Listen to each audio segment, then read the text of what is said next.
जिस तरह से अभी आपने रूप देखा, जब कोई संकट आता है तो भगवान को याद किया जाता है, तो उसी संकट को टालने के लिए श्री लक्ष्मी नारायण भगवान की छवि की आपने देखा। हे प्रभु, आप क्या करें, सब दुख सब कष्ट को हमें आई और बोले क्या कि आप सूर्य को छोड़िए, नहीं तो पूरा पृथ्वी का अंत हो जाएगा, प्रलय हो जाएगी। नर्मदा बोले क्या बात है, कैसी विडंबना है प्रभु। लेके प्रकट हुई है अपने करुण कहानी, कैसे दिखलाऊं मेरे कान्हा जी।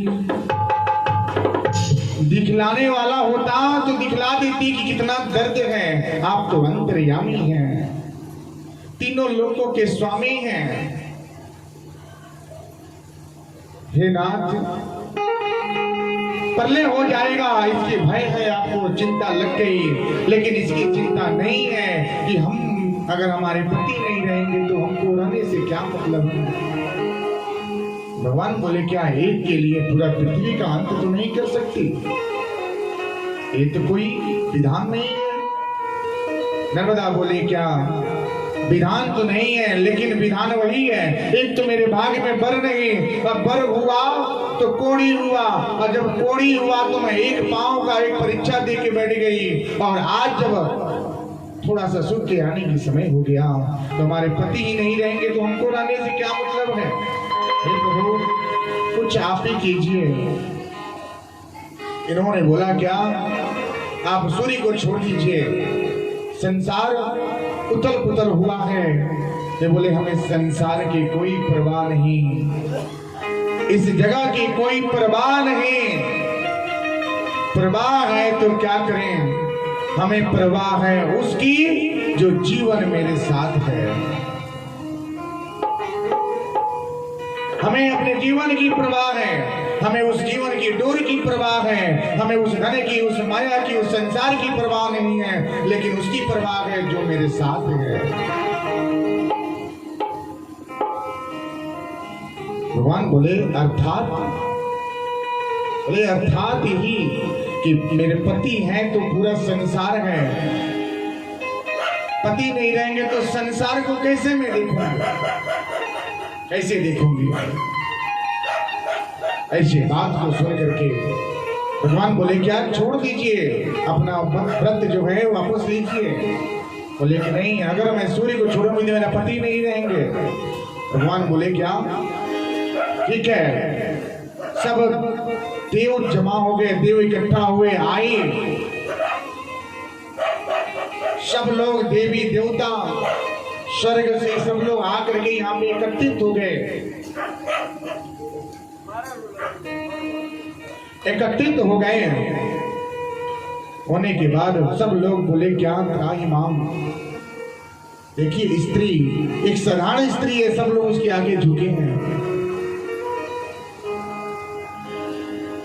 उसके पास घोड़े हैं, उसे ना छोड़िए। जो आपके कार्य के भागी नहीं है उसे हमेशा बना के रखिए जो जीवन के साथी है। वो कलम है जिस कलम से जीवन की तकदीर बनता है, ये वो पल है जो जीवन के साथ चलता है। ना उस कलम को त्यागिए और ना जीवन की साथ को त्यागिए। एक कलम होता है, कलम से किसी की भविष्य भी लिखी जाती है और उसी कलम से किसी का जीवन की अंत भी लिखी जाती है। तो जीवन और अंत और प्रारंभ तो एक ही है। वही जब आ गए, उनके सामने खड़े हो गए, बोले क्या हम इस दुनिया, इस संसार के सुख को नहीं लेना चाहते जब तक हमारे पति नहीं रहेंगे। इस संसारिक जीवन हमें नहीं चाहिए। सब लोग बोले क्या इमाम छोड़ दीजिए, बोले नहीं, सबको झुकना पड़ा। अंत में भगवान बोले कि ठीक है, आप सूर्य को छोड़ दीजिए, उगता हुआ सूरज को छोड़िए, हम आपके पति को मरने नहीं देंगे।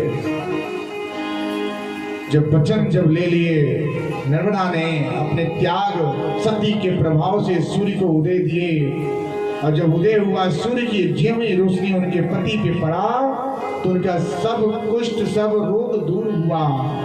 अब कोई और नहीं थे, वो एक राजा थे, और राजा जो पाप के प्रायश्चित करने के लिए इनके भाग्य में आए थे, उनका पाप की प्रायश्चित भी हुआ और इनका जीवन, एक नया जीवन की शुरुआत हुई। धन्य है ऐसी स्त्री, धन्य है ऐसी नर्मदा, ऐसी माँ जो नर्मदा जैसे पुत्री को, स्त्री को जन्म दिए।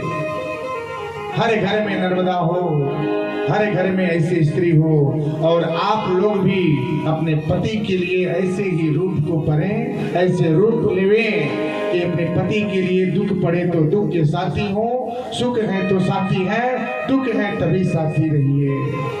नर्मदा ने अपने तप के बल से पूरे ऋषि महात्मा देव सबको अपने आगे नतमस्तक कर दिए, क्योंकि उन्होंने पतिव्रता स्त्री थी,